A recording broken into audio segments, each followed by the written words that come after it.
The sun in that part of the West was not a giver of life, but a taker.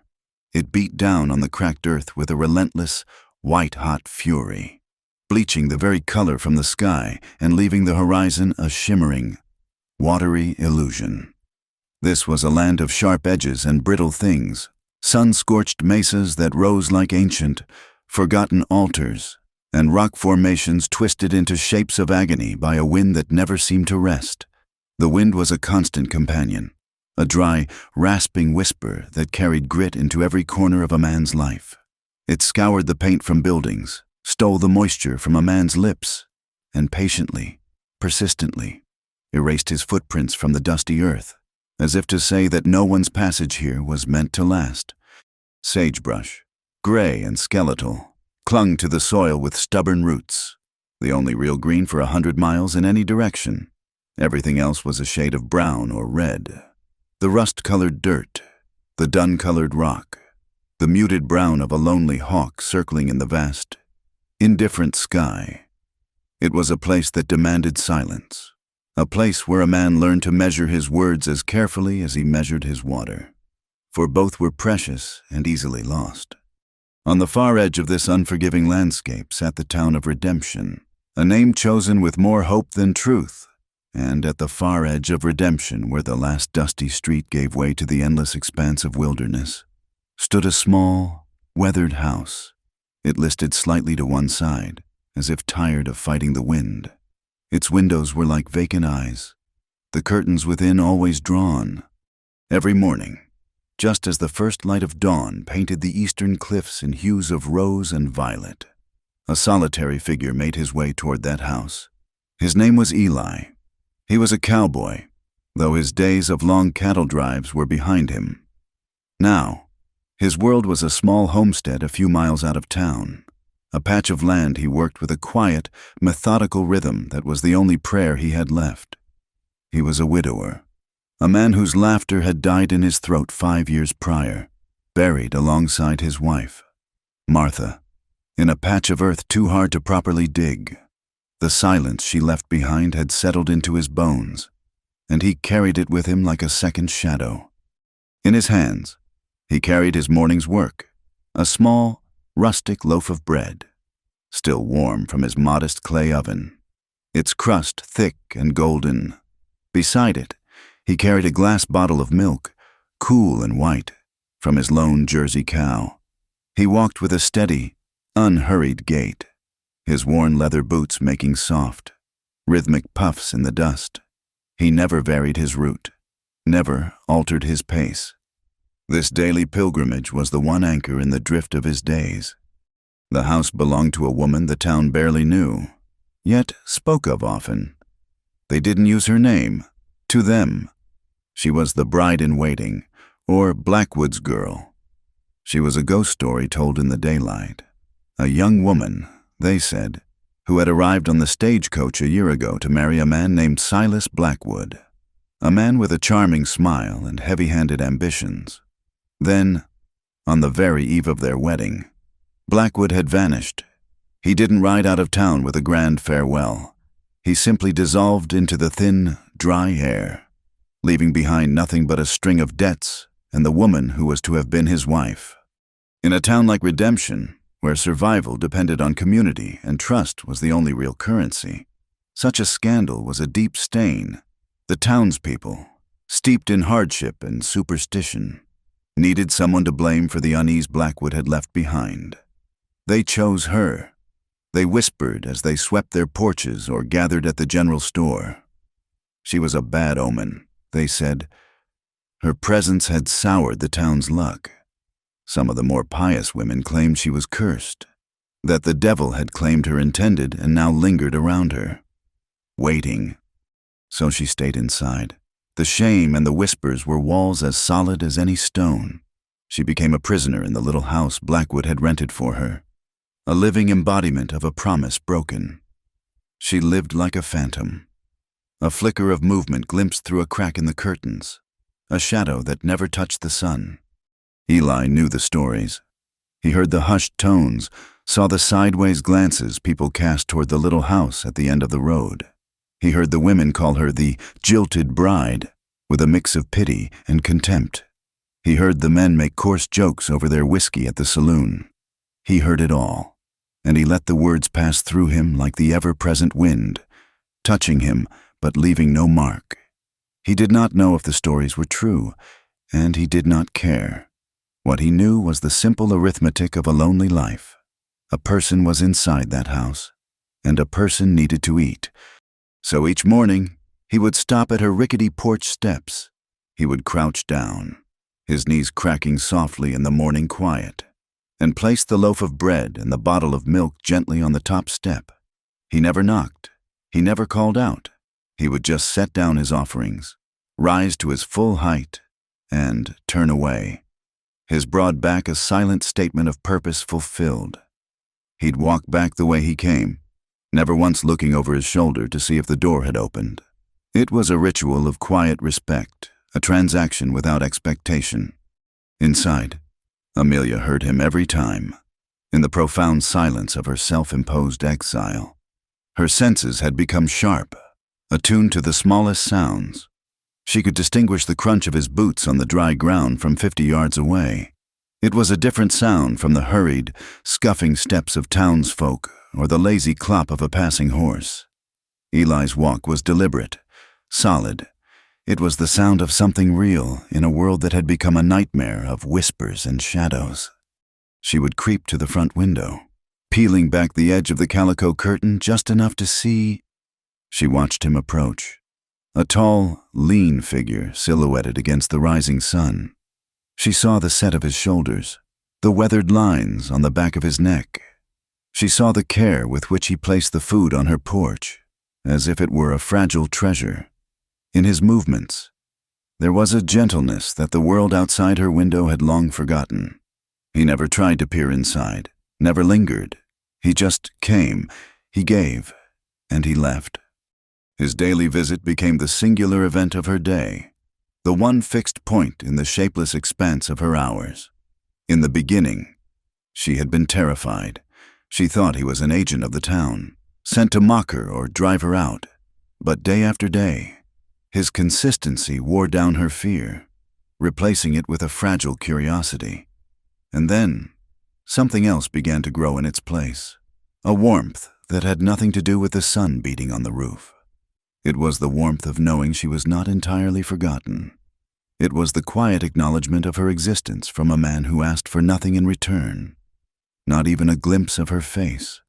She started to see things she hadn't noticed before, a small patch on his canvas jacket, inexpertly sewn, the way his hand, calloused and brown from the sun, would brush a speck of dust from the milk bottle before he set it down. She noticed the slight limp in his left leg, visible only when he was tired. These small, human details chipped away at the wall of her isolation. He wasn't just a cowboy. He was a person, marked by his own life, his own untold sorrows, and in his quiet persistence. She felt an unspoken kinship. He, too, seemed to be a man well acquainted with solitude. Weeks turned into months. The rhythm of his arrival and departure became the rhythm of her own breathing. She would wait for the sound of his boots, and when she heard them fade into the distance, she would finally unbolt the door. Her heart a frantic bird in her chest.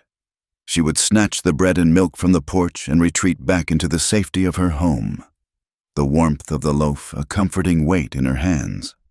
She would eat the bread slowly, savoring the simple, honest taste of flour and yeast. It tasted like kindness.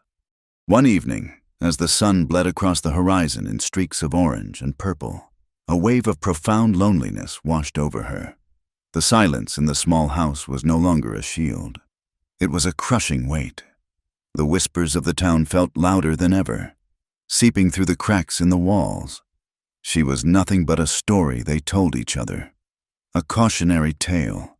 But the man who brought the bread, he didn't see the story.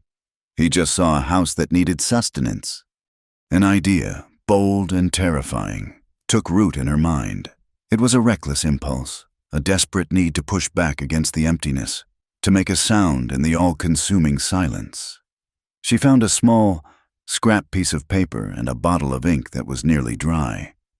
Her hand trembled as she dipped the nib of the pen. The fear of what she was doing made her clumsy. What would he think? Would he stop coming? Would he think she was asking for more than he was willing to give? Taking a shaky breath, she wrote. The letters were wobbly, uncertain. The ink, watery and pale, bled into the porous paper, blurring the edges of the words. It was a simple message, the only one she dared to write. Thank you for the bread. She looked at it, her courage failing. It wasn't enough. He deserved more than that. He deserved a name, not just a thank you from a ghost. Her hand shaking even more violently, she added 2 words at the bottom. Amelia. The next morning, she waited, the folded piece of paper clutched in her damp palm. She heard his boots. Her heart hammered against her ribs. As he bent to place the food, she imagined him walking away, the note undiscovered, left to be taken by the wind. She couldn't bear it. In a moment of sheer panic and resolve, she cracked open the door just enough to slide the paper onto the porch, a few inches from the milk bottle. She slammed the door shut and bolted it, her back pressed against the wood, her eyes squeezed shut as she listened. She heard the silence stretch. He had not walked away. He had stopped. She imagined him seeing the note, his brow furrowing in confusion. Maybe he would think it was a trick. Maybe he would crumple it and leave. The silence went on for what felt like an eternity. Outside, Eli stood frozen. He had seen the flicker of movement, the tiny scrap of white appearing on the weathered wood. His first instinct was caution. This was a land where anything unexpected was often dangerous. But this was just a piece of folded paper. Slowly, he bent down and picked it up. His rough, work-worn fingers felt impossibly clumsy holding something so small. He unfolded it. He read the shaky, water-stained words, "Thank you for the bread." His gaze softened. It was an unnecessary gesture. He expected no thanks, but then his eyes fell to the bottom. Amelia. The name was a sound in the quiet landscape of his mind. Amelia. It was a proper name, a beautiful name. It was not the jilted bride or Blackwood's girl. It was a person. All these months, he had been bringing bread and milk to a house. Now, he was bringing them to Amelia. A feeling he hadn't felt in years stirred in his chest. It was a small, warm thing, a flicker of light in a dark room. He looked at the closed door, behind which he knew she was listening, her heart likely beating as fast as his was. He brought the note to his lips for a moment, a gesture so unconscious he was barely aware of it. Then, for the first time in a long time, a genuine, gentle smile touched the corners of Eli's mouth, crinkling the sun-weathered skin around his quiet eyes. He carefully folded the note and tucked it into his breast pocket, close to his heart. Then, he turned and walked away, his steps feeling just a little lighter than they had before. The small, folded note lived in Eli's breast pocket for days. Amelia, from her post behind the curtain, saw him pat the spot on his chest a few times before he turned to leave each morning. The gesture was so subtle, so private. She felt a blush creep up her neck just witnessing it. The note had changed something. It had given her a name, and in doing so, it had given her a sliver of her own humanity back. Holding that knowledge, she found herself drifting back to a time before she was a ghost, a time when her name was spoken with love, and then with the cold finality of a business transaction. Her past was not a place she liked to visit. It was a green and gentle valley back in Ohio, a place that seemed a world away from the sun-bleached cruelty of redemption. They had a farm, her family. Her father was a good man, but a poor farmer, too trusting of the weather and too slow to adapt. A blight had taken the corn, and a long drought had withered the rest. They were drowning in debt. The polite, smiling banker from town slowly turning into a vulture circling their home. It was then that Silas Blackwood had appeared. He had come from the west, flush with money from some venture he never fully explained. Mining, he'd said vaguely. Or perhaps land speculation. He was twice her father's age. A man whose body had begun to soften around the edges, but whose eyes were as hard and sharp as flint. He smelled of expensive cigars and whiskey, a scent that clung to the simple muslin curtains in their parlor. He looked at Amelia not as a man looks at a woman, but as a rancher looks at a prize heifer he's considering for purchase. The proposal was made to her father, not to her, Mr. Blackwood would settle their debts, all of them. He would provide a handsome sum to see them through the next few years. In exchange, Amelia would become his wife. He was moving west to start a new, respectable life, and he required a young, pretty bride to complete the picture. Her father, his face a mask of shame and desperation, had presented it to her as a salvation. He's a man of means, Amelia, he had pleaded, his voice cracking. He'll take care of you. You'll want for nothing. He did not say, "You will save us," but the words hung in the air between them, thick and suffocating. She looked at her mother's worn, tear-streaked face and saw no escape. She was not a daughter being given in marriage. She was a debt being paid. The journey west was a blur of rumbling wagon wheels and choking dust. Blackwood was courteous in a detached, proprietary way. He bought her meals at posting houses and ensured she had the least bumpy seat on the stagecoach, all the while watching her with that same unnerving, possessive gaze. When they finally arrived in redemption, her heart sank. This was not the land of opportunities she had been promised. It was a landscape of last chances and broken dreams. He installed her in the small house at the edge of town, telling her to stay put while he made the final arrangements for their wedding. A bride must be a mystery until her wedding day, he'd said with a wink, but his eyes were cold. It felt less like a tradition and more like an order. For 2 weeks, she stayed inside, her fine wedding dress from back east hanging like a shroud in the wardrobe. The night before the ceremony, he visited her. He seemed agitated, his usual false charm worn thin. He drank more than usual. Pacing the small room and speaking of a final piece of business he had to attend to. Just a small matter, he'd slurred, patting her cheek with a hand that was clammy and unsteady. I'll be back before sunrise, my dear. And tomorrow, you'll be Mrs. Silas Blackwood. He had kissed her then. A wet, unwelcome kiss that tasted of whiskey and deceit. It was the last time she ever saw him. Sunrise came and went, then noon. By evening, a terrible cold certainty had settled in her stomach. The preacher came, then the sheriff. Their faces were a mixture of pity and official annoyance. Blackwood was gone. So was the horse he'd bought on credit from the livery. So was the money he'd promised the saloon keeper, the hotelier, and a half-dozen other men. He had not vanished into thin air. He had fled, leaving his bride behind as the last and most public of his unpaid debts. The town's pity curdled into scorn overnight. She was the fool who had been left at the altar. Worse, she was the living symbol of their own gullibility. Every time they saw the little house, they were reminded of the man who had swindled them. And so, their anger and humiliation found a target. The whispers started, quiet at first, then growing in volume and cruelty. She had driven him away with her sour disposition. She was unlucky. She was cursed.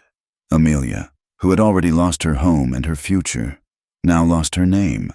She became a story, a specter, and so she locked her door and pulled the curtains, choosing a prison of her own making over the gauntlet of their judgment. Eli, for his part, was no stranger to the town's gossip. He kept to himself. But a man couldn't buy flour at the general store or get a horseshoe repaired without hearing the local talk. "Still taking bread out to that Blackwood woman?" asked Jeb, the blacksmith, one afternoon, not looking up from the anvil. "Some say she's bad luck. Eli, best to leave well enough alone." Eli just watched the sparks fly from the hammer. "She needs to eat. Jeb, same as anyone." At the general store, Mrs. Gable, a woman whose piety was matched only by the sharpness of her tongue, cornered him by the pickle barrel. "It's not proper. Eli," she hissed, her voice a loud whisper. "A man like you, a widower, consorting with a woman of her station. People are talking. It reflects poorly on the whole town to have such a scandal sitting at the end of our road." Eli met her gaze, his own eyes calm and unreadable. "Good afternoon, Mrs. Gable," he said, tipping his hat politely before turning to pay for his supplies. He never argued, never defended. His answer was in his actions, in the steady, daily walk to the small house on the edge of town. He had known loss. He had known what it was to be alone in a world that suddenly felt alien and hostile. He didn't know Amelia's pain. Not exactly, but he recognized its shadow. And he would not abandon a person to that shadow if he could offer even the smallest light. Then the sky turned yellow. It began as a smudge on the western horizon, a dirty stain that grew with alarming speed. The wind, usually just a persistent murmur, began to moan, then howl. The air grew thick, tasting of grit and endings. A dust storm was coming, one of the big ones that could strip a man to the bone and bury a house in a single night. Inside her home, Amelia watched the world disappear. The sun was blotted out, plunging the day into a suffocating, ochre twilight. Dust began to seep through the window frames, under the door, a fine red powder that coated every surface and made her lungs burn. The wind shrieked, rattling the house on its foundations. The first morning of the storm, she waited. The sound of his boots was an impossibility in the roaring gale. But she hoped. She strained her ears, listening for anything other than the wind's fury. Nothing. The storm, she told herself. No one can be out in this. He'll come when it passes. The second day was the same. The wind howled without pause. Her small pantry was nearly bare. She ate the last of his bread, the simple loaf a sacrament against the fear coiling in her gut. The whispers of the town returned, carried on the wind. He's finally given up on you. He listened to them. He knows you're cursed. The loneliness was a physical ache now, a hollow space in her chest that the wind seemed to be blowing right through. By the third day, the storm had not lessened, and despair had taken root. She huddled in a corner, a thin blanket wrapped around her shoulders, and wept. It wasn't just about the food. It was the kindness, the one small, consistent act of human decency in her life had been scoured away by the storm. He was gone. She was truly, finally, alone. On the fourth morning, she woke to an eerie silence. The wind had died. A weak, watery light filtered through the dust-caked windows. The world outside was transformed, buried under a blanket of red dust. It was a dead world, silent and still. She felt a profound emptiness. There was no point in waiting, no point in hoping. And then she heard it. A sound so faint she thought she'd imagined it. A soft, dragging crunch. It was a footstep. It was his footstep, but slower, heavier, unsteady. She scrambled to the window, her hands trembling as she wiped a small circle clean. Her breath caught in her throat. It was Eli. He looked as if he'd been dragged through hell and back. His clothes were shredded, his hat was gone, and his face was a mask of grime, sweat, and exhaustion. He was carrying the bread and milk in the crook of his right arm. His left arm was held tight against his body, his hand wrapped in a makeshift bandage that was dark with dried blood. He moved with a pained, deliberate slowness, each step an obvious effort. He reached her porch and staggered slightly, catching himself on the railing. He took a deep, shuddering breath before bending down, preparing to complete his ritual. Something inside Amelia snapped. The fear that had held her captive for a year, fear of judgment, of whispers, of scorn, was burned away by a sudden, fierce wave of another emotion entirely. Concern. He was hurt, and he had still come. For her. Before she could think, Before she could lose her nerve, her hand was on the bolt. It slid back with a loud, grating sound that seemed to thunder in the post-storm silence. She turned the knob and pulled the door inward. Eli froze, halfway through placing the milk on the top step. He looked up, his body tensing, his eyes wide with shock. For a full 3 seconds, they just stared at each other. It was the first time she had seen his face up close. His eyes, she realized, were the color of a winter sky just before snow, a deep and soulful gray. They were filled with pain and a weariness that went bone deep, but as they focused on her, they filled with a startled, profound tenderness that made her heart ache.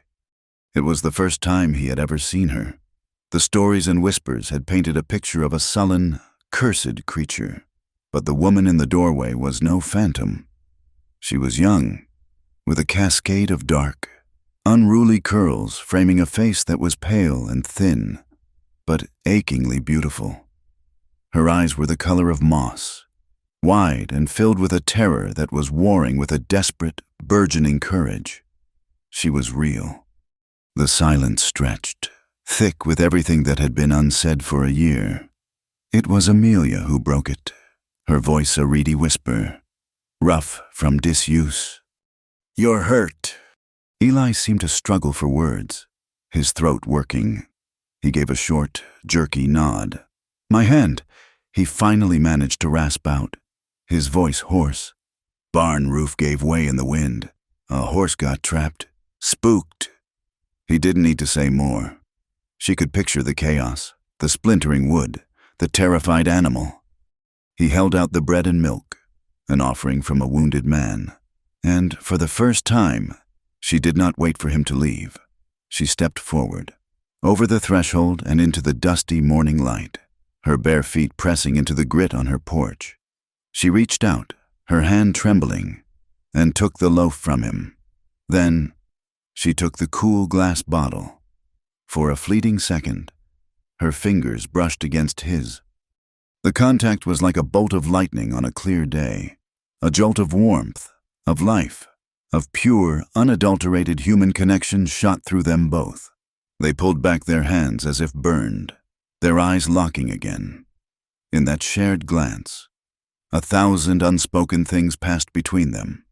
A year of loneliness, a lifetime of sorrow, a shared shyness, and a deep, undeniable longing that neither of them had dared to acknowledge until now.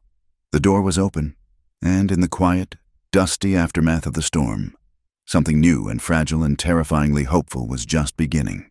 The silence that followed the opening of the door was a living thing, as vast and heavy as the dust-laden sky. For a year, Amelia had existed in a world of muffled sounds, of her own soft footsteps on the wooden floor and the distant, indistinct murmur of the town. Now, standing on her own porch, the world rushed in with a startling clarity, the faint caw of a raven, the creak of the porch boards under her weight, the ragged sound of Eli's breathing. He stood before her, not as a silhouette or a distant figure of charity, but as a man of flesh and blood, wounded and weary. His surprise was slowly being replaced by a deep, unguarded concern in his winter-gray eyes. He saw the tremor in her hands, the way she clutched the bread and milk to her chest like a shield. "You ought to be inside," he said, his voice a low rasp. "The air's still thick." She shook her head, a small, jerky motion. Her gaze was fixed on the bloody rag wrapped around his left hand. "Your hand," she repeated, her own voice thin and strange in her ears. "You need to clean that. It'll fester." He glanced down at it as if noticing it for the first time. "It's fine." It was the typical, clipped response of a man who dealt with pain by ignoring it. But Amelia, who had dealt with her own pain by hiding from it, found a sliver of courage she didn't know she possessed. "No," she said, her voice a little stronger now. "It's not. Please, let me help." The offer hung in the air between them, as momentous as a marriage proposal. For her to offer help, she had to admit a connection. For him to accept, he had to admit a need. He looked from her earnest, frightened face to his own injured hand, and then back again. A long moment passed, and then he gave a slow, tired nod. It was all the permission she needed. "Wait here," she whispered, and scurried back inside, leaving the door agape. It was a staggering act of trust. She returned a moment later with a small basin of water, a bar of harsh lye soap, and a strip of clean linen she had torn from a worn-out petticoat. She set the basin on the edge of the porch, hesitating for a second before looking up at him. "Sit," she commanded gently, gesturing to the top step. He obeyed without a word, lowering himself onto the step with a quiet groan of exhaustion. The movement pulled at the torn fabric of his shirt, revealing a dark, angry-looking bruise on his ribs. He was more hurt than he let on. She knelt before him, a position of supplication that felt strangely powerful. "Give it here," she said softly.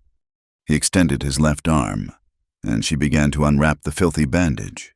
The cloth was stiff with dried blood. As she worked, her fingers brushed against his skin. It was warm, rough, and very real. The wound beneath was a ragged gash across his palm, deep and filled with grime and splinters of wood. It was a miracle he hadn't bled to death. She worked in silence, her movements deft and focused. She washed the wound with a gentleness his body had not known in years, her touch feather-light as she cleaned away the dirt. He sat perfectly still, his gaze fixed on the top of her head, on the way her dark curls fell around her face as she concentrated. He could smell the faint, clean scent of soap and the dusty, closed-in smell of her house. It was the smell of a life lived indoors, a life of waiting. "Martha was the one who was good at this," he said, his voice so quiet it was almost carried away by the breeze. Amelia's hand stilled. She looked up, her moss-green eyes wide with a question she didn't dare ask. He didn't seem to need the question.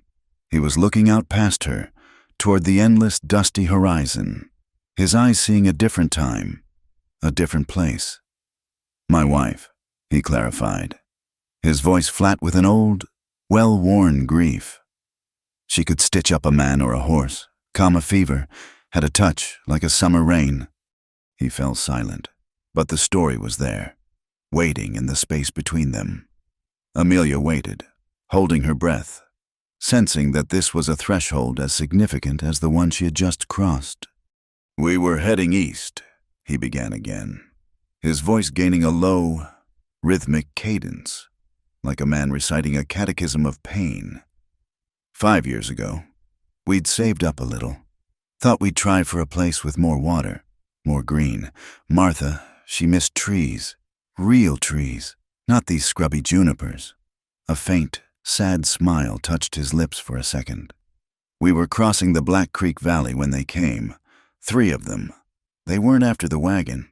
Not really, they were just mean, bored and mean."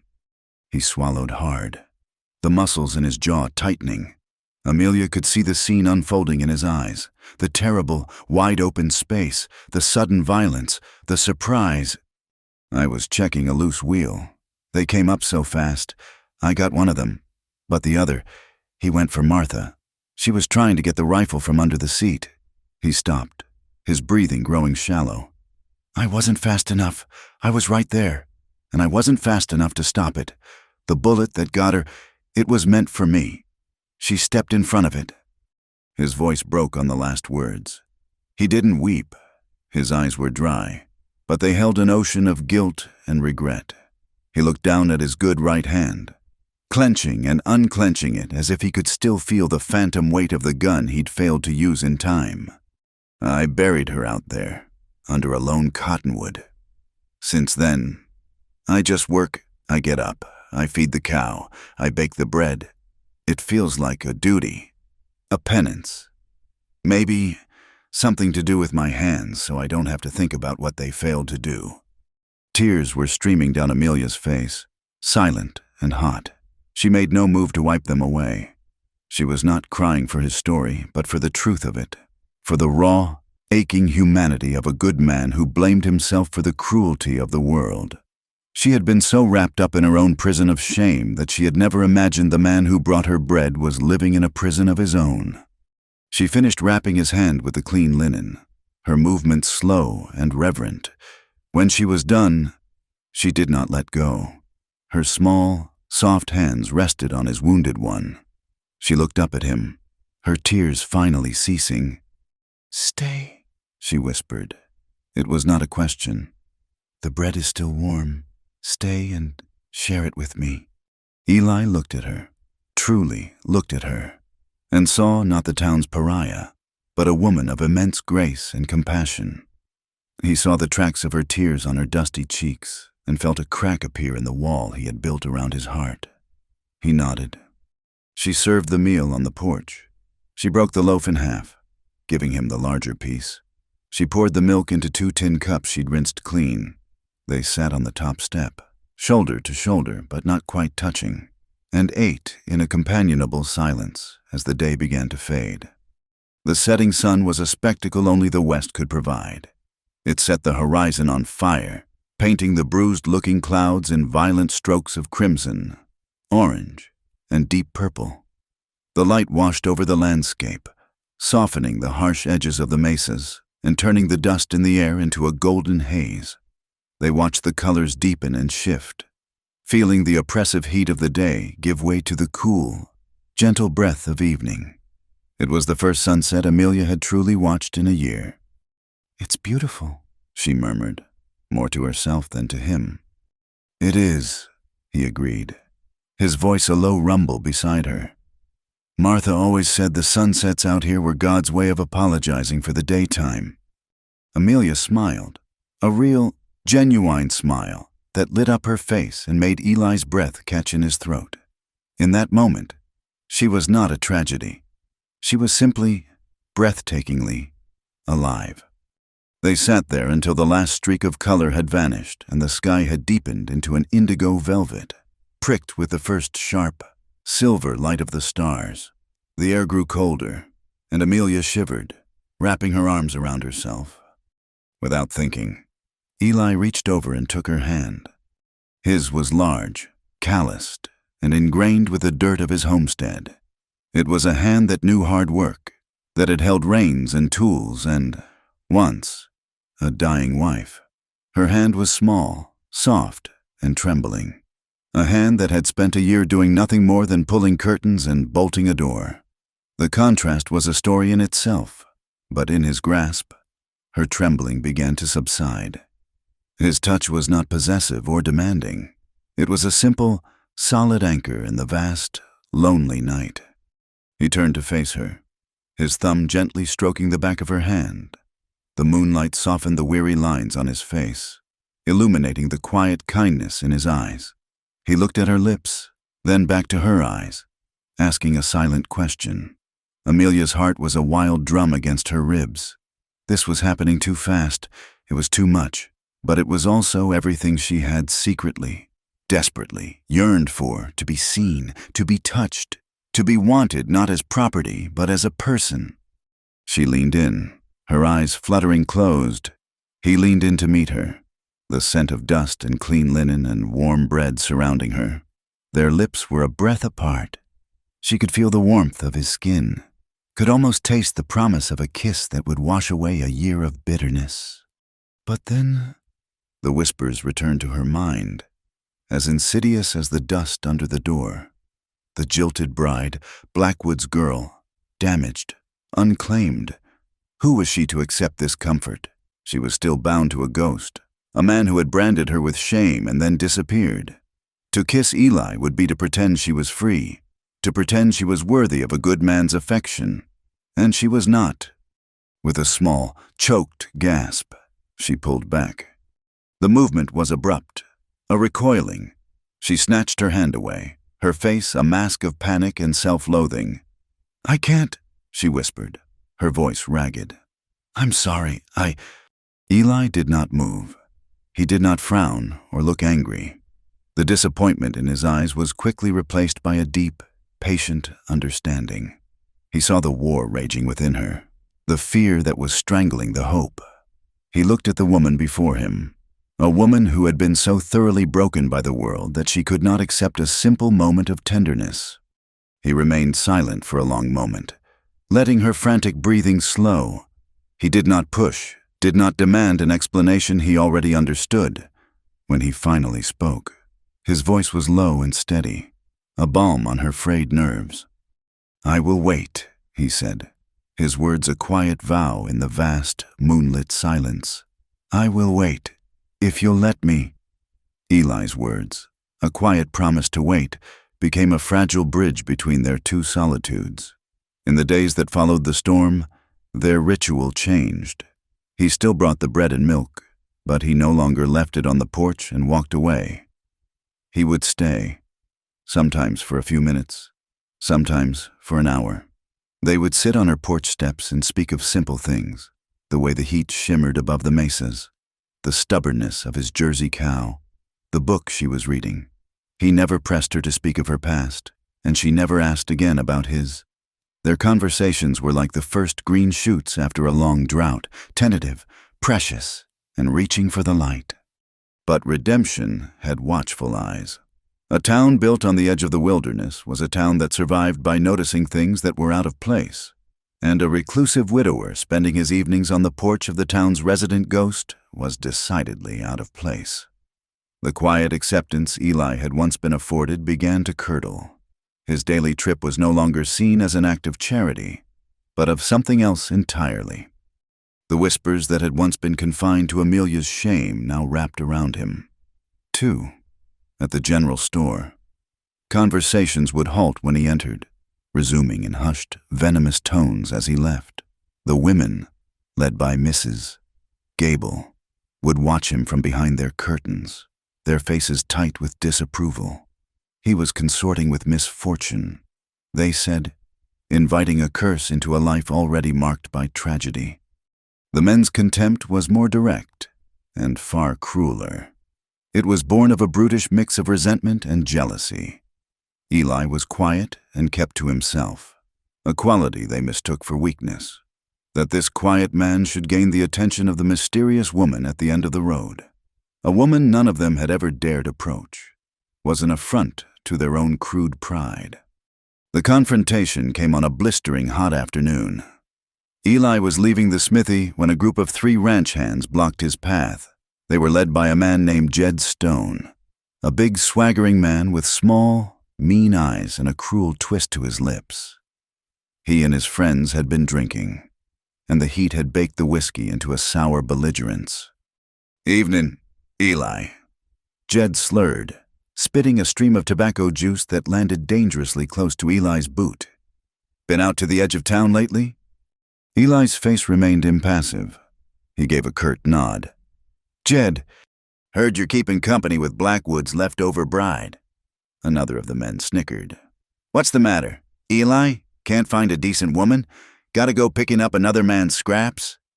The insult, so vile and public, struck a nerve deep inside Eli. A hot, white rage, an emotion he hadn't felt since the day he'd buried Martha, surged through him. For a split second, he saw not Jed Stone's sneering face, but the face of the man who had shot his wife. His good hand clenched into a fist so tight the knuckles turned white. He could break Jed's jaw with one clean punch. He could feel the memory of violence, the satisfying crunch of bone. But then, through the red haze of his anger, he saw Amelia's face. He saw her behind her window, her eyes wide with fear. A public brawl, with her name at the center of it, would be a disaster. It would confirm every vicious rumor the town had ever concocted. It would turn their quiet, fragile connection into a dirty public spectacle. They would say she was a troublemaker, a temptress who turned good men against each other. Her prison, which she was just beginning to leave, would become a fortress again, its walls built of his own foolish pride. So he held it in. He mastered the inferno inside him and let his hand relax. He met Jed's taunting gaze with eyes as cold and hard as river stones. "You've had too much to drink, Jed," he said, his voice dangerously low. "Go sleep it off." He made to step around them, but Jed shoved him back. "I ain't done talking to you. I want to know what's so special about that cursed woman that a man like you would throw his good name away for her." "That's none of your concern." Eli said, his voice flat. He refused to give them the satisfaction of a fight. He turned his back on them and began to walk away. It was the hardest thing he had ever done. He heard their laughter behind him, loud and mocking. The humiliation was a physical thing, a hot brand on the back of his neck. But he kept walking. He would endure this for her. He did not know that his restraint would only inflame their cruelty. That evening, he stayed with Amelia a little longer than usual, the ugliness of the afternoon making him reluctant to leave her side.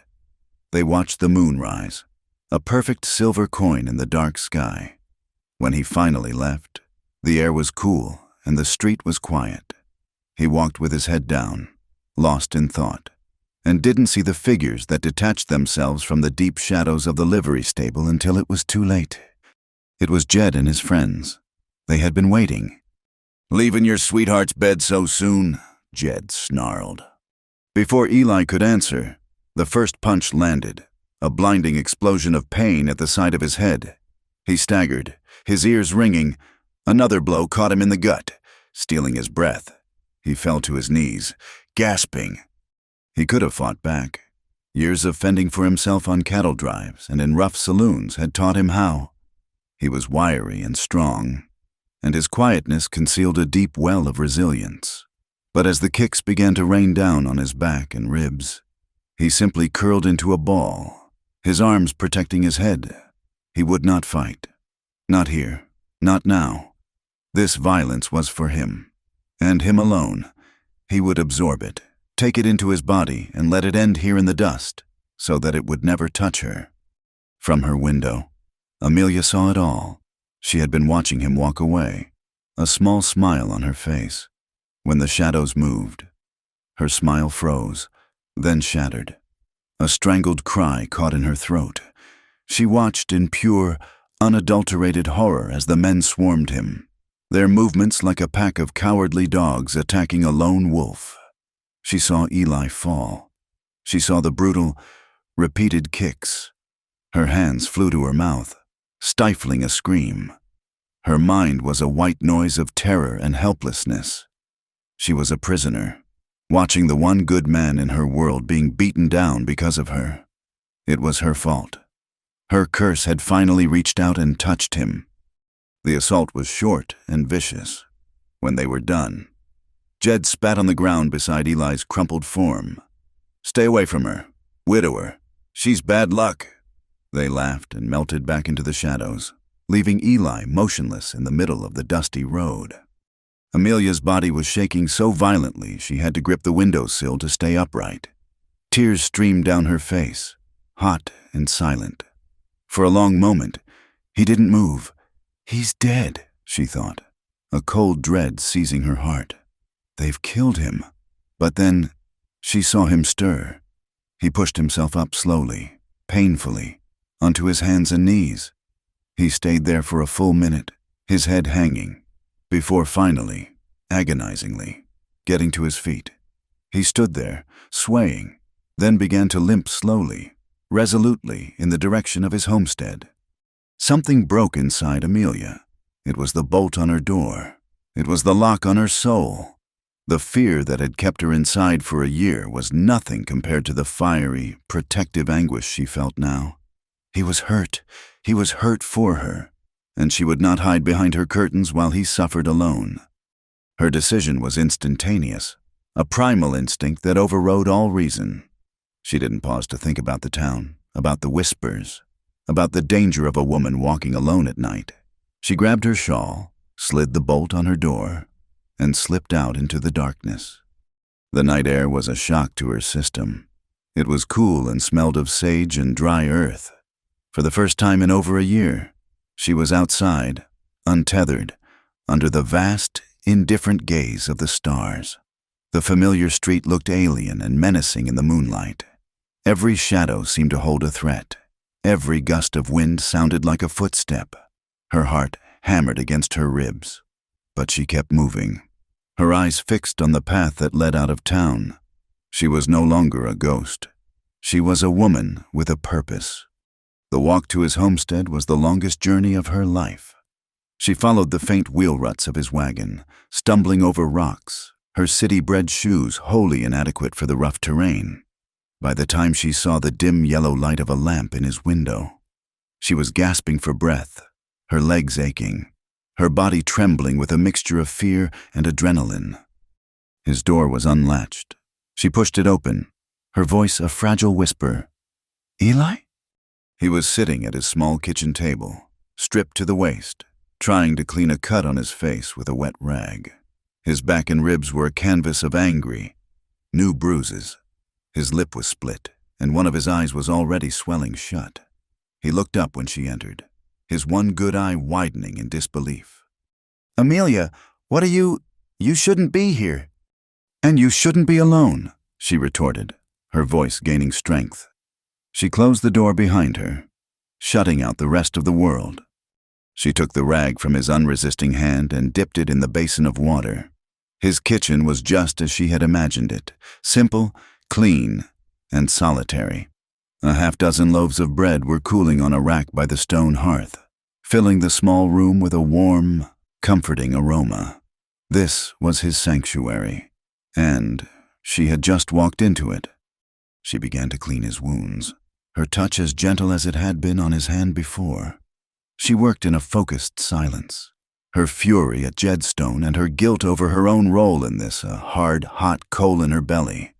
He sat perfectly still, watching her face in the flickering lamplight. He saw the determination in the set of her jaw, the unshed tears glistening in her eyes. He had taken a beating to protect her name, and she had walked through the darkness to protect his body. In that moment, their unspoken bond was forged into something solid and unbreakable. When she finished, she found a tin of salve and gently rubbed it onto his bruises. He winced, but did not pull away. They were so close she could feel the heat radiating from his skin, could count the tired beats of his heart.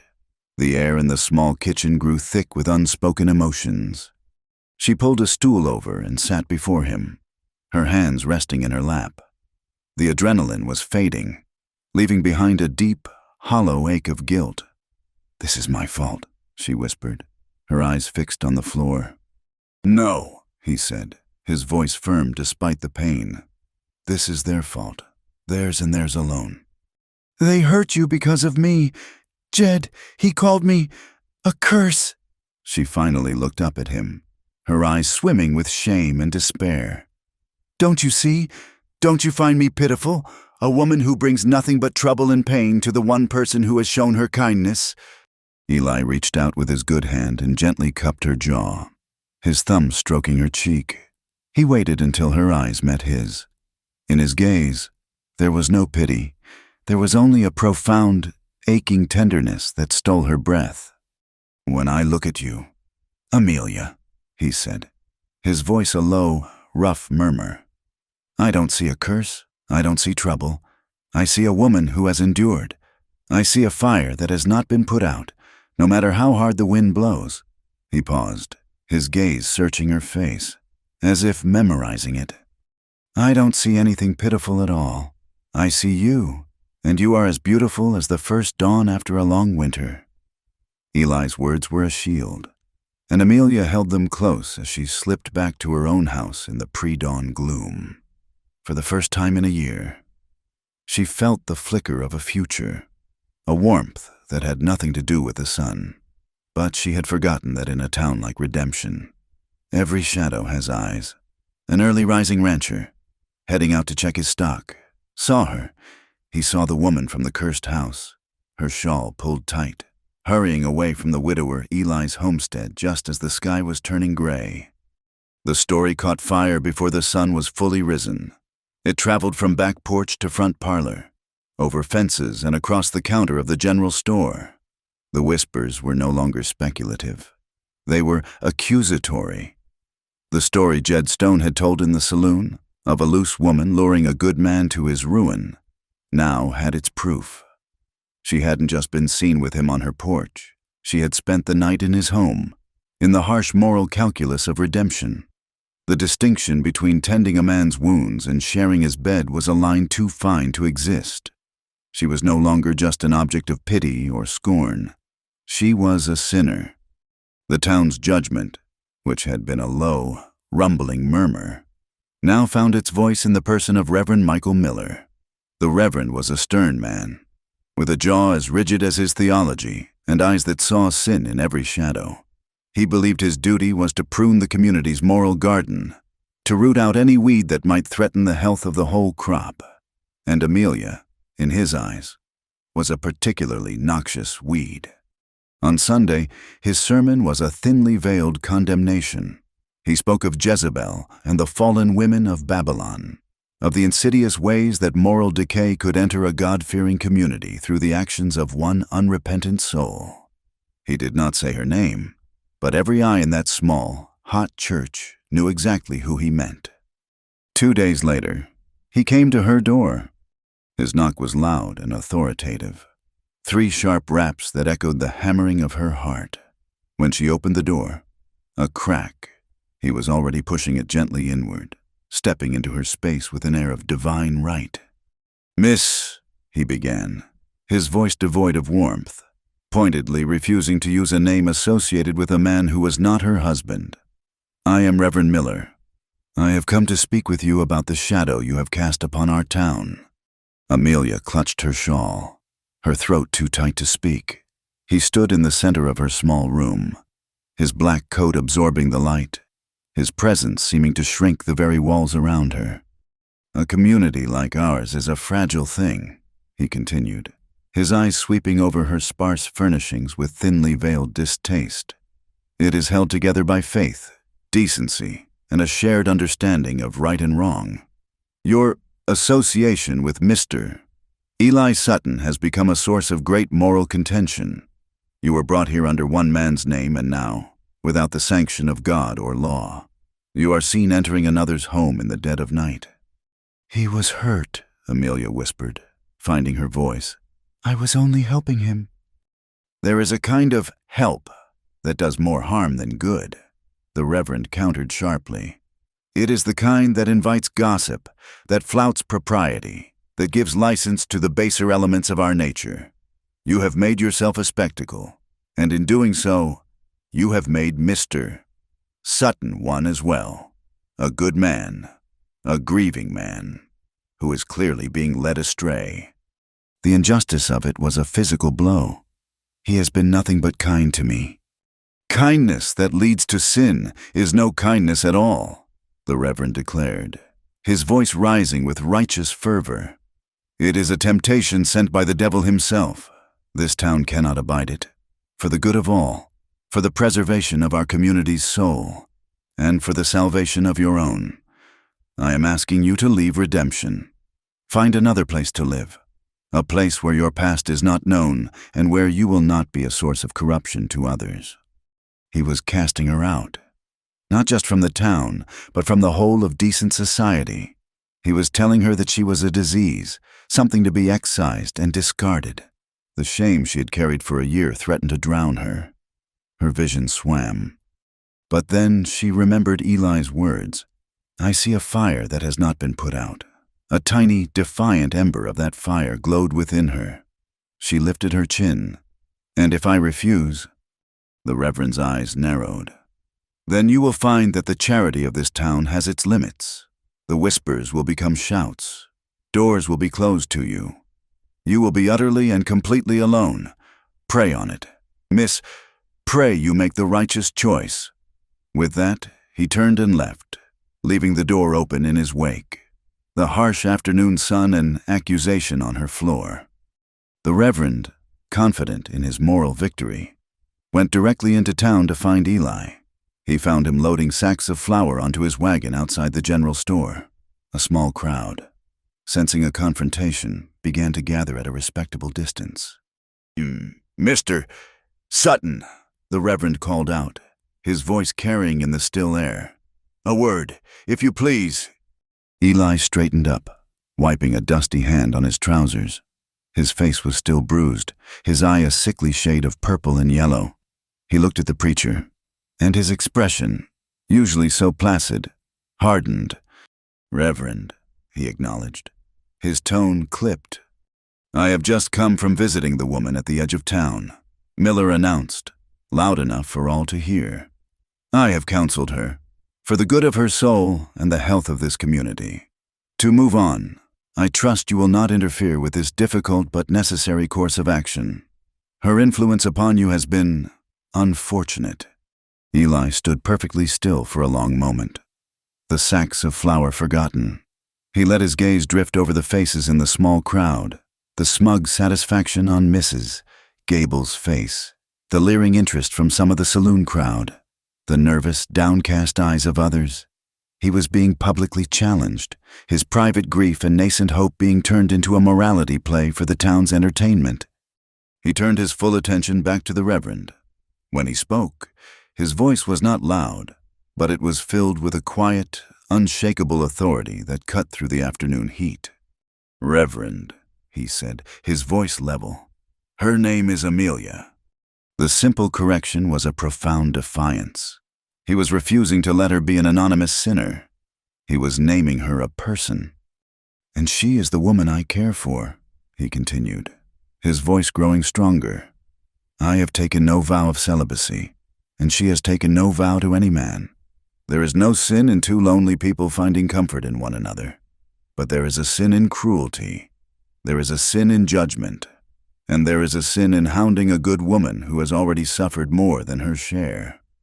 He took a step forward, and the Reverend unconsciously took a step back. "So I'll tell you this, and I'll tell this whole town," Eli said, his voice ringing with conviction. "Anyone who insults her insults me. Anyone who seeks to harm her will have to come through me. She is not a curse, and she is not a problem to be solved. She is a decent, honorable woman, and she will not be driven out." A collective gasp went through the crowd. This was not just a disagreement, it was a rebellion. A quiet widower was openly defying the moral authority of the church in the middle of Main Street. The town's reaction was a splintering of quiet allegiances. The righteous were horrified. Mrs. Gable looked as if she might faint from sheer outrage. Jed Stone and his cronies, standing on the saloon porch, muttered angry curses. But others looked different. Jeb, the blacksmith, who had known Eli for years, looked down at his own calloused hands with a thoughtful expression. A few of the women who knew what it was to be lonely or to be the subject of unfair gossip, exchanged quick, sympathetic glances. Eli's stand hadn't won them over. Not yet, but it had planted a seed of doubt. It had forced them to see not a scandal, but two people. The confrontation left the town buzzing, but for Amelia, the news of it, which reached her through the open window of her home, was the final tremor that brought the whole structure of her world crashing down. He had defended her. He had publicly claimed her. He had stood against the entire town for her. The sheer magnitude of his loyalty and courage was a weight she couldn't bear, a gift she felt she could never repay. That night, the sky broke. The rain came. Not a gentle shower, but a torrential, violent downpour that turned the dusty streets to a thick, churning mud. Thunder cracked overhead, and lightning bleached the world white for a split second at a time. The storm outside was a perfect mirror of the tempest in Amelia's soul. The Reverend's condemnation, Eli's defense, her own suffocating guilt and blossoming love. It all churned within her until she felt she would burst. She couldn't stay in that house, in that prison, a moment longer. She had to go to him. It wasn't a choice. It was a compulsion, a primal need to find the one source of safety and acceptance in her hostile world. She threw open her door and ran. She ran into the storm, the cold, driving rain soaking her thin dress in seconds, plastering her hair to her face. She didn't have a shawl. She didn't have proper shoes. She ran with a wild, desperate abandon, slipping and sliding in the mud, her breath coming in ragged sobs. The thunder was the shouting of the town. The lightning was their judgment. But she ran on, her eyes fixed on the distant, steady glow of his lamp, a lone star in the raging darkness. She burst through his door without knocking, a drowned and desperate creature, her dress clinging to her, water streaming from her hair onto his clean floor. Eli, who had been sitting at his table staring into the fire, shot to his feet, his eyes wide with alarm. "Amelia!" She stood there, shivering, gasping, her chest heaving. Her eyes, however, were not filled with fear. They were burning with a fire that seemed to consume the rain, the storm, and everything else. It was the fire of a woman who had finally, decisively, chosen her fate. Words were useless, inadequate. The space between them was charged with a year of silent observation, of unspoken longing, of shared pain and patient waiting. He crossed the room in 2 long strides. She met him halfway. They came together in a collision of rain-soaked cotton and warm, dry flannel. His arms wrapped around her, pulling her tight against him, and his mouth came down on hers. The kiss was not like the one they had almost shared on the porch. There was nothing tentative or shy about it. It was a desperate, hungry claiming. It was the taste of rain and salt from her tears, and a deep, aching loneliness that was finally, blessedly, being answered. It was a kiss of gratitude, of defiance, of pure, unbridled need. Her hands tangled in his hair, pulling him closer, and she kissed him back with all the pent-up passion of a woman starved for a single, honest touch. He lifted her into his arms as if she weighed nothing and carried her toward the warm glow of the fire, away from the door and the storm and the cruel world outside. He laid her down on the simple bearskin rug before the hearth, his body covering hers, shielding her. The firelight danced on their faces, throwing their shadows, now joined as one, against the log walls. Here, in this small, simple cabin, they were not a scandal. They were not a widower and a jilted bride. They were just a man and a woman, stripped of all their painful labels. Every touch was a reclamation, every kiss a defiant prayer. In the heart of the storm, surrounded by the warmth of the fire, they gave each other the one thing the world had tried so hard to deny them: the simple, profound, and sacred truth of being seen and loved for exactly who they were. The morning after the storm was unnervingly quiet. The world outside Eli's cabin was washed clean, the air sharp and smelling of damp earth and sage. Inside, the fire had burned down to glowing embers, casting a soft, warm light on the small room. Amelia woke slowly, cocooned in a woolen blanket, the scent of wood smoke and Eli filling her senses. For the first time in over a year, she did not wake to the crushing weight of loneliness. She woke to the slow, steady sound of a man's breathing beside her. She turned her head on the pillow and watched him sleep, in repose. The weary lines on his face were softer. His bruised cheek was stark against the white of the pillowcase.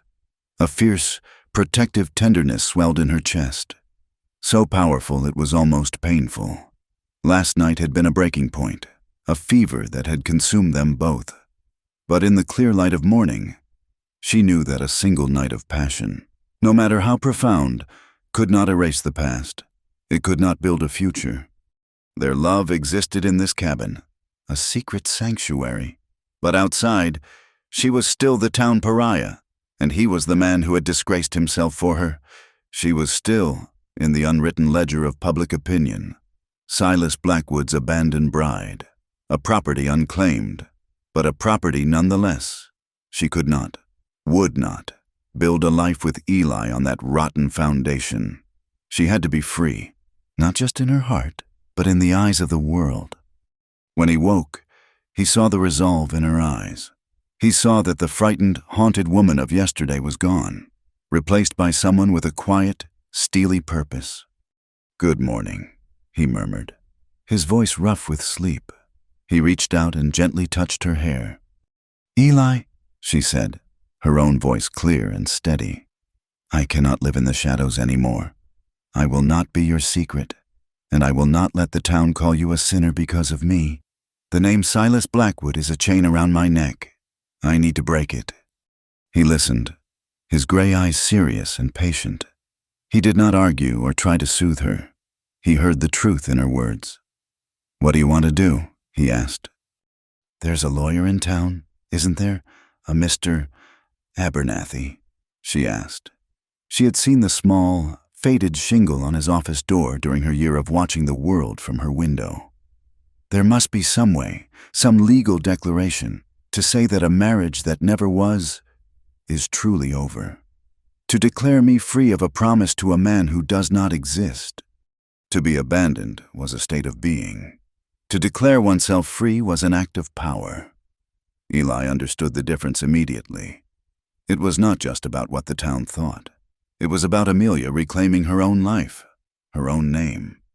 "Then that's what we'll do," he said, his voice firm. "Today." The decision hung in the air, solid and real. They ate breakfast together. His bread, his milk, not as a secret indulgence, but as the first meal of their new life. Afterward, Amelia put on her own still damp dress, a symbol of the past she was about to confront. Eli hitched his wagon, his movements slow and pain from his bruised ribs, but his purpose was unwavering. The ride into town was different from any journey she had ever taken. She sat on the wagon seat beside Eli, in the full light of day, her head held high. She did not look at the faces that stared from windows or paused on the boardwalks. She did not need to. She could feel their judgment, a palpable wave of disapproval. But for the first time, it did not touch her. She was no longer hiding. With Eli beside her, solid and calm, she felt armored. They were nearly at the center of town, the lawyer's small office just ahead, when a voice called out, a voice that was both unfamiliar and horribly, sickeningly familiar. "Amelia, my dear, I've been looking everywhere for you." The voice was smooth, cultured, and utterly out of place in the dusty street. Amelia froze, the blood draining from her face. It couldn't be. She turned her head slowly, a marionette pulled by unseen strings of dread.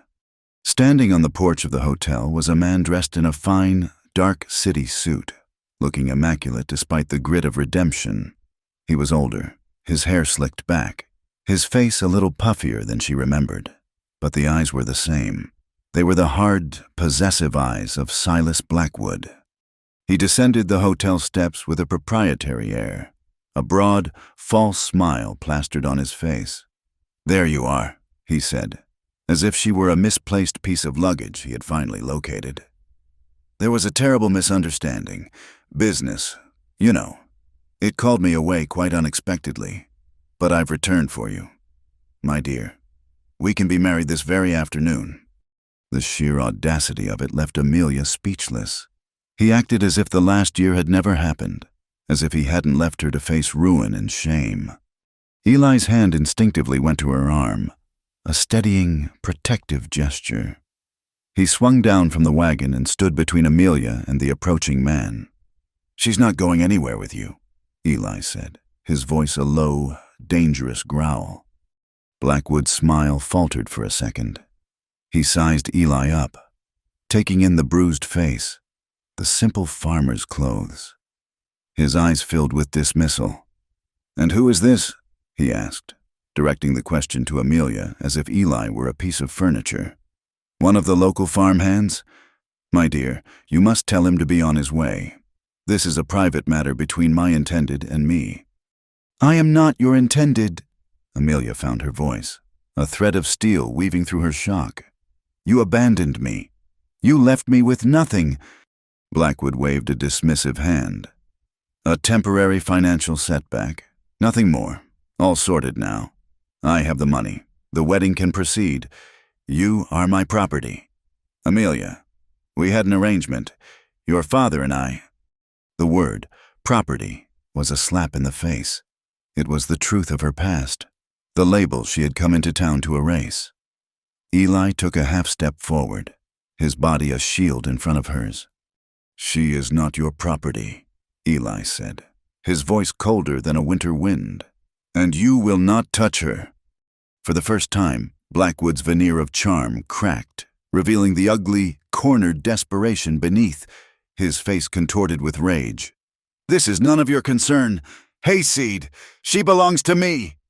He lunged, not at Eli, but at the wagon, his hand reaching for Amelia's arm to drag her down. The motion was a spark to a powder keg. In one fluid, violent movement, Eli grabbed the front of Blackwood's fine suit coat, spun him around, and slammed him against the side of the livery stable. The impact sent up a cloud of dust. "We'll settle this away from her," Eli snarled, shoving Blackwood through the wide-open doors of the stable. The stable was a cavern of shadows and golden light, shafts of sun piercing the gloom through cracks in the roof, illuminating the dancing dust motes.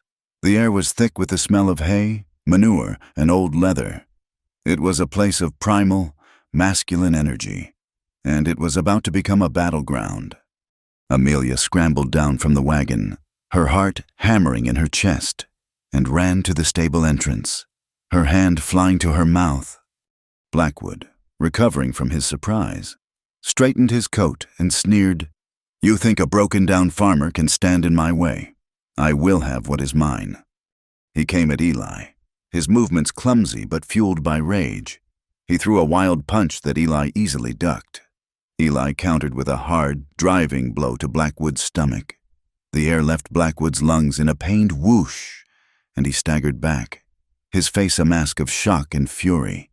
This was not the weak, quiet man he had assumed. The fight was not a clean one. It was a desperate, brutal brawl. Blackwood was bigger, heavier, but Eli was quicker, harder, and fueled by a righteous fury that Blackwood's selfish desperation could not match. They crashed against horse stalls, the animals within whinnying and kicking at the walls in terror. A lantern, hanging from a hook, was knocked loose, swinging wildly and casting their struggling shadows across the walls like giant, demonic puppets.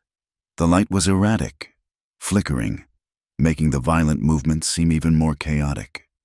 Blackwood grabbed a pitchfork, its tines glinting in the lantern light.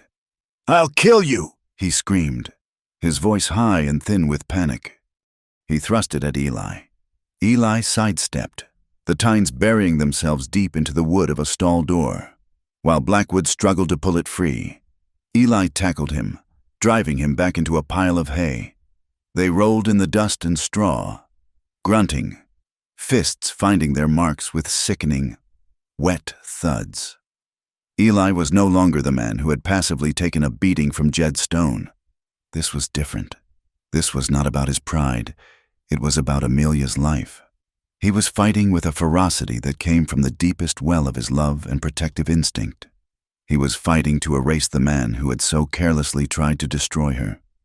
The commotion had drawn a crowd.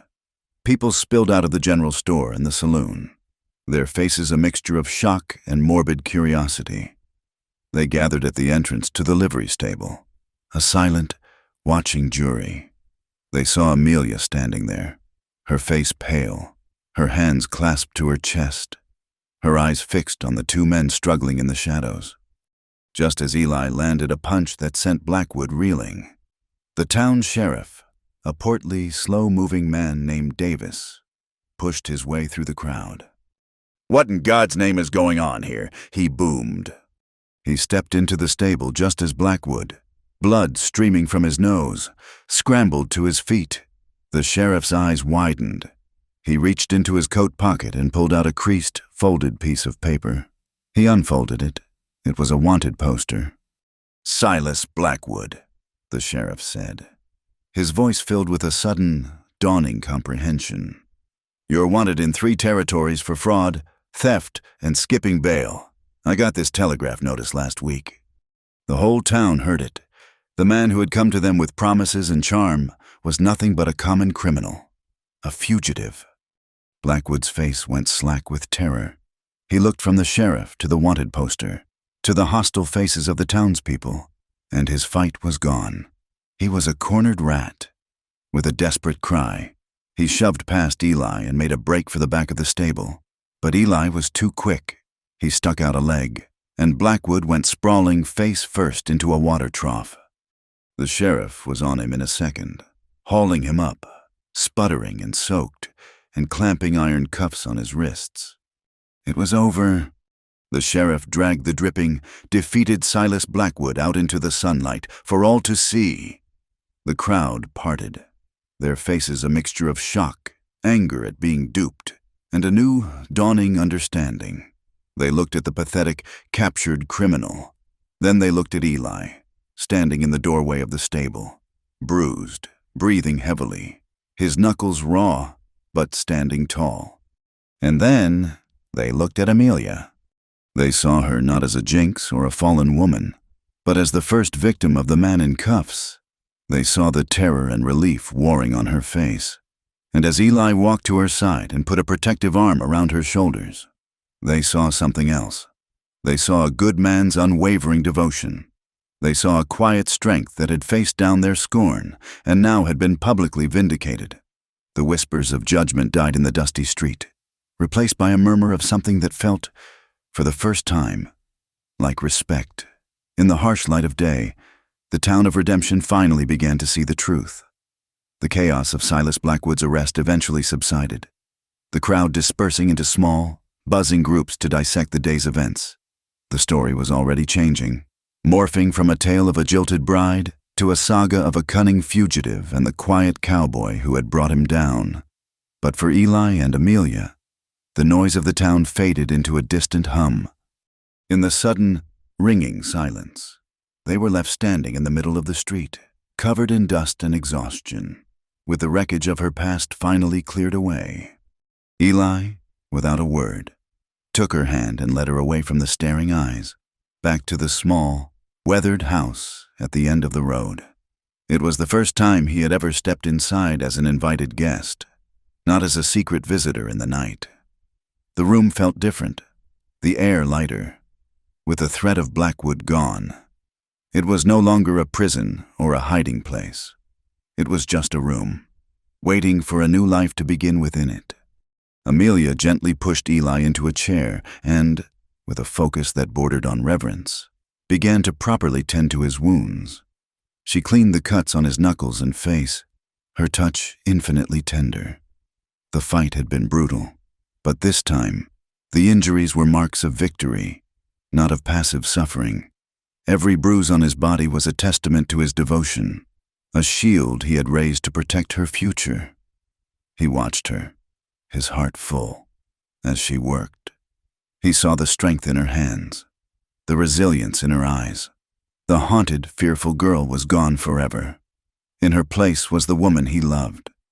They sat in a comfortable silence for a long time as the afternoon sun slanted through the window, illuminating the dust motes dancing in the air. The whole world seemed to be holding its breath, waiting for them. Finally.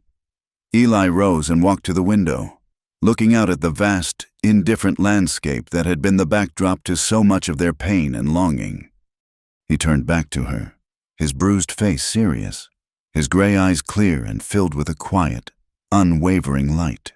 He did not kneel, he did not have a ring. He had only the simple, unvarnished truth of his heart.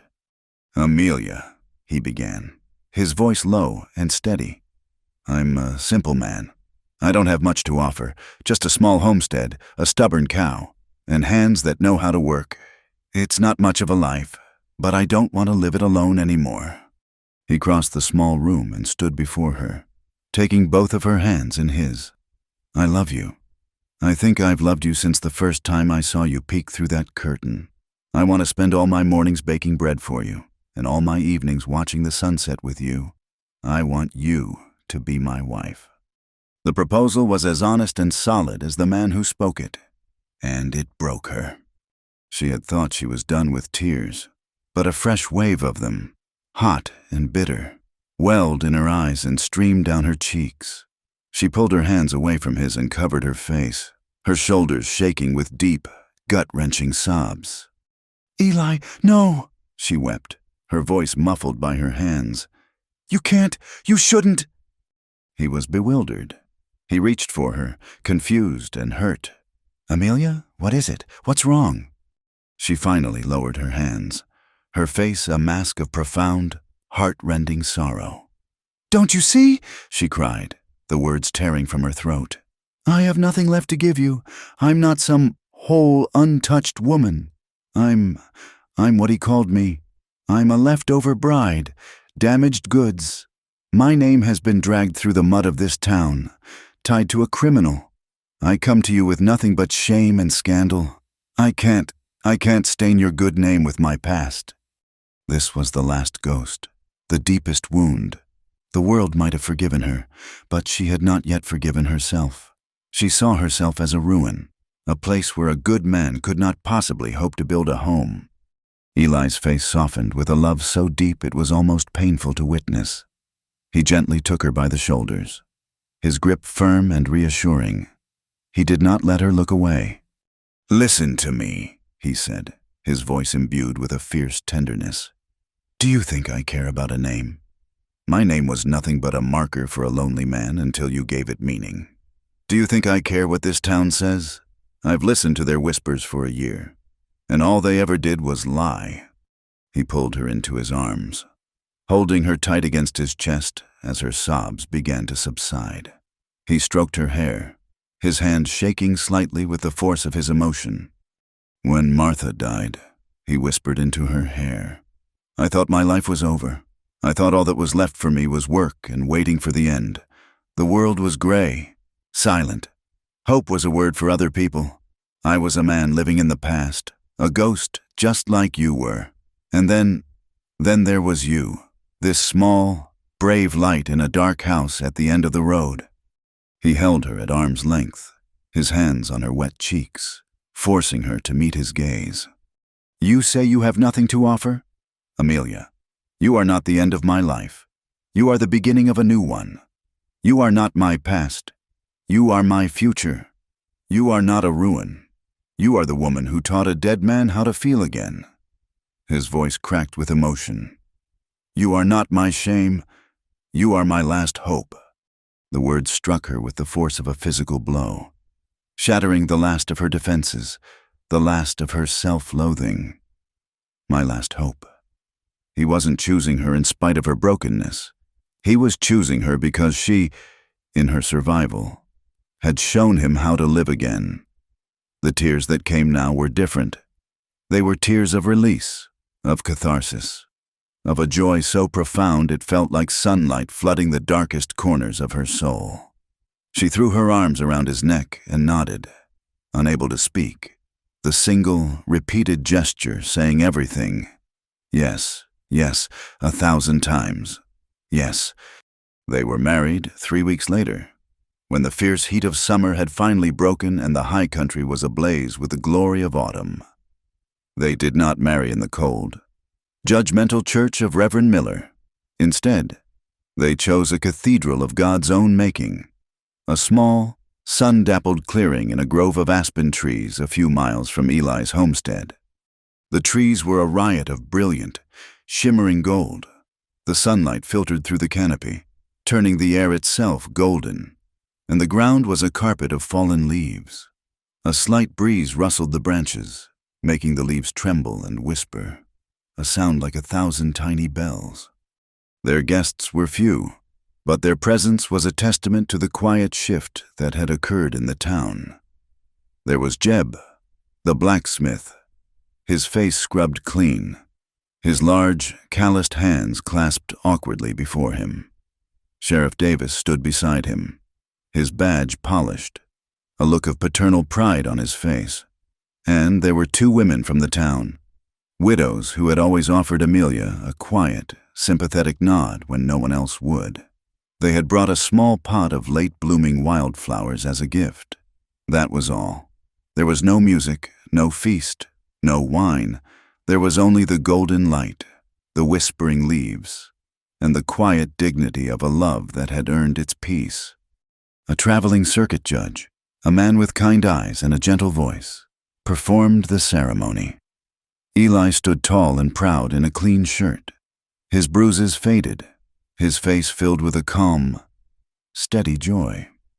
Amelia wore a simple dress of deep blue cotton, the color of the autumn sky, and in her hair were a few of the wildflowers the widows had brought. She looked not like a bride, but like a queen, regal in her hard-won happiness. Their vows were not the flowery words of a prayer book. They were simple promises, spoken from the heart. "I promise to honor your strength," Eli said, his voice thick with emotion as he looked into her eyes. and to be the safe harbor you deserve. I promise to fill our home with the smell of fresh bread and the sound of laughter. With all that I am, I promise to love you." When it was her turn, Amelia's voice was clear and strong. "I promise to never take your kindness for granted," she said, her hand in his. "I promise to build a life with you, not in the shadows, but in the sun. With all that I have become, I promise to love you." When the judge pronounced them man and wife, Eli did not kiss her with the desperate passion of their night in the storm. He kissed her with a deep, reverent tenderness, a kiss that sealed their vows and promised a lifetime of quiet mornings and peaceful evenings. The small group of friends clapped softly, their applause almost lost in the rustling of the golden leaves. That night, they returned to his cabin, to their cabin. He stopped the wagon, lifted her into his arms, and carried her over the threshold. The cabin was clean, a fire was already crackling in the hearth, and a simple meal of stew and fresh bread was waiting on the table. The widows had come by while they were gone. Their wedding night was not an event of grand passion, but a quiet, sacred ceremony of its own. It was a slow, deliberate discovery of each other, free from fear, from desperation, from the ghosts of the past. It was in the way he gently unbraided her hair, his rough fingers surprisingly deft. It was in the way she traced the faded scar on his cheek, a map of a life she now shared. Later, in the soft light of the fire, wrapped in the warmth of the blankets and each other's arms, the last of the tears came. They were not Amelia's alone, they were shared. For every whispered confession of a past fear, there was a whispered promise for a future joy. For every tear she shed for the lonely, terrified girl she had been, he shed a tear for the grieving, empty man he had been. They were washing each other clean with their sorrow and their love. There was no shame, no hesitation. There was only the profound, soul-deep intimacy of two people who had seen the very worst of each other's pain and had chosen to love not just in spite of it, but because of it. Their love was in every gentle touch, every soft breath, every long and lingering kiss. It was a quiet, burning flame in the heart of the vast, dark wilderness, a testament to the simple, enduring truth that even in the harshest of lands, hope could take root and, against all odds, bloom. The aspen leaves fell, and the gold of autumn gave way to the stark, quiet white of winter. The first snows fell on redemption, blanketing the town in a profound silence, a peace that seemed to mirror the one that had finally settled in Amelia's heart. Winter in the high country was a time of turning inward, of mending and waiting, and for Eli and Amelia, it was their first season of building a life together within the warm, sturdy walls of the cabin. The town, for its part, slowly, almost grudgingly, began to change its mind. The public disgrace of Silas Blackwood, followed by the quiet dignity of Eli and Amelia's wedding, had forced a reevaluation. People are, by nature, drawn to a good story, and the tale of the quiet widower and the wronged bride had become the town's new legend. The whispers did not die overnight, but their tone shifted from condemnation to a kind of grudging admiration. Eli Sutton was not a fool. He was a steadfast man, and his wife, well, perhaps she wasn't a curse after all. As the snows began to melt and the first green shoots of spring pushed their way through the muddy earth, Amelia felt a familiar stirring. It was not the restlessness of a prisoner, but the energy of a woman who had been given a second chance at life and was determined to make it count. She had spent a year hiding from the world. Now, she felt an overwhelming urge to contribute to it.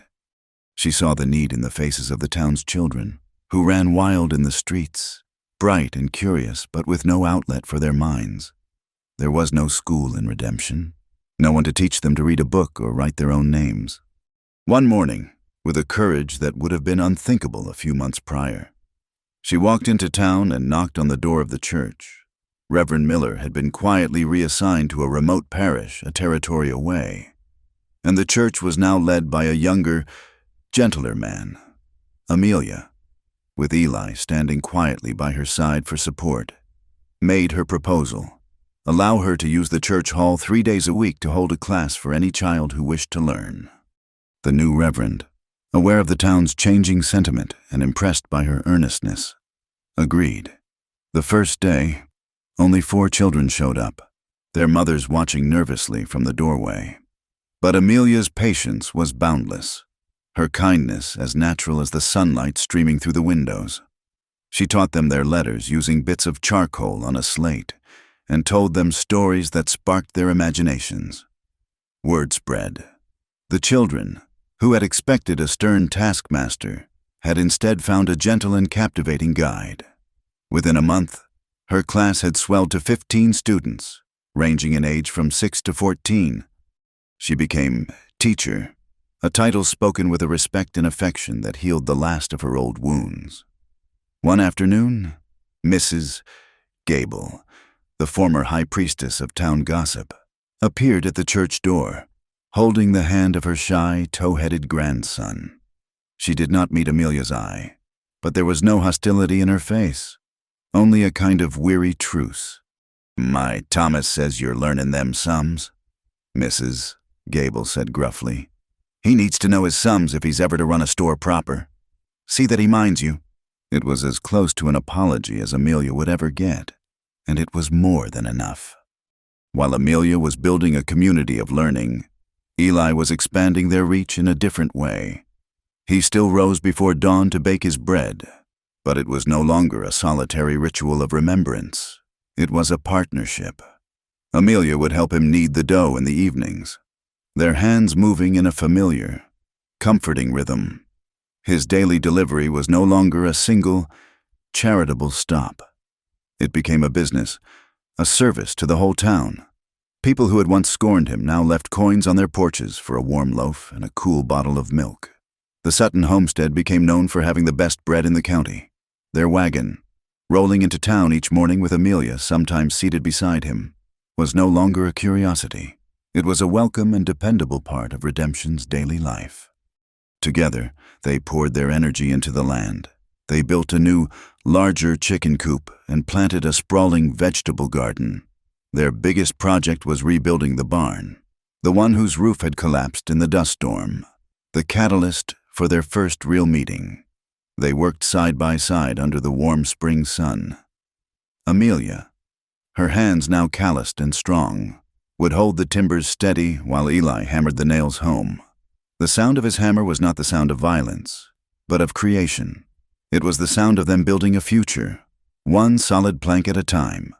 The new barn was bigger and stronger than the old one. Its clean pine scent a promise of security and abundance. His homestead was no longer a place of lonely duty. It was a thriving, shared home, filled with the sounds of their life, the clucking of hens, the lowing of the cow, and, more often than not, their easy laughter. One morning, as the world was washed in the soft, rose-gold light of a perfect spring dawn, Eli stepped out of the cabin to begin his chores. He stopped on the porch, his hand on the door, a strange sense of déjà vu washing over him. There, on the top step, where he had once left his anonymous offerings for a ghost in a window, sat a small, freshly baked honey cake. Beside it was a folded piece of paper. His heart gave a lurch. He bent down and picked up the note. It was not written in the shaky, tear-stained ink of a frightened woman. This paper was clean, the fold was crisp. He opened it. Inside, there was no name, no words at all. There was only a simple, hand-drawn heart, sketched in charcoal, a little lopsided but filled with an unmistakable, unreserved love. A slow smile spread across his face, a smile of pure, unadulterated joy. He looked up, his eyes scanning the property, and saw her. She was standing in the middle of the small meadow beside the cabin, a meadow that had exploded into a riot of wild lupine and Indian paintbrush.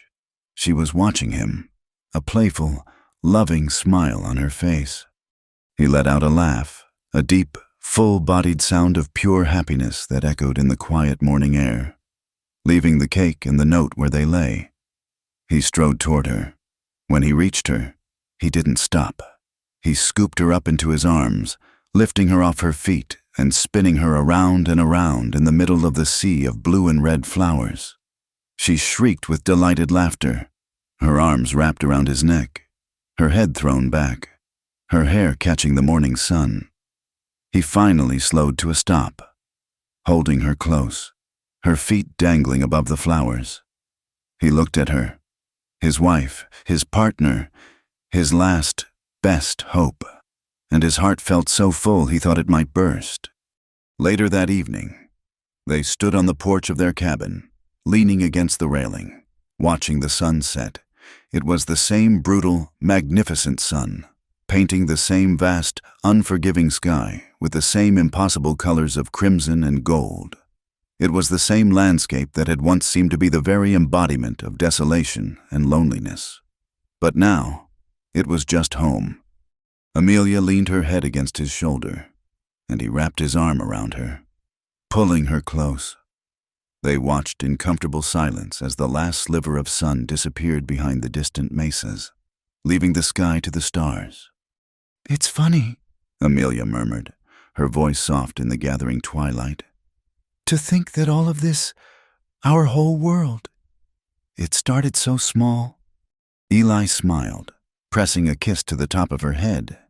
"It started with a loaf of bread and a bottle of milk." "And a thank you note," she added, her voice full of wonder. He held her a little tighter, the solid, living warmth of her a constant, beautiful miracle. He thought of the two lonely, broken people they had been, hiding in their separate prisons of grief and shame. He looked out at the peaceful, star-dusted darkness and knew, with a certainty that settled deep in his bones, that the grandest things in life are often built from the humblest of materials. A great love did not require a great beginning. Sometimes, all it needed was a small, persistent act of kindness, a loaf of bread, a bottle of milk, and a wounded heart, waiting quietly, patiently, in the shadows, for permission to open again. Thank you for listening to our story. We'd love to know where you're listening from, so please drop a comment below and let's connect. Don't forget to subscribe to our channel, From Wild West, for more tales from the frontier, and share your thoughts on Eli and Amelia's journey.